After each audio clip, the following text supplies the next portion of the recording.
আসমান আসমানের জায়গায় তুমি টিকায় রাখবা।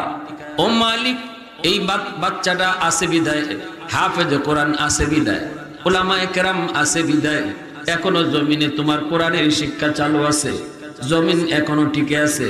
আমি মাছ পানির নিচে এখনো ঘোরার সুযোগ পাই, আমি গর্তের পিপিলিকা এখনো বেঁচে আছি, আমি গাছ এখনো জমিনে দাঁড়ায় আছি, আমি সূর্য এখনো পূর্ব দিগন্তে উঠি, এখনো সূর্য পশ্চিম দিগন্তে অস্ত যায়।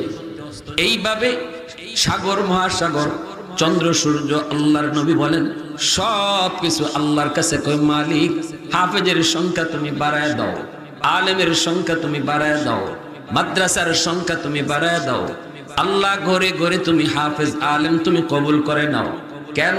কয় রাসূল কয় মাসে জানে হাফেজের সংখ্যা বাড়লে জমিনের হায়াত বাড়ে।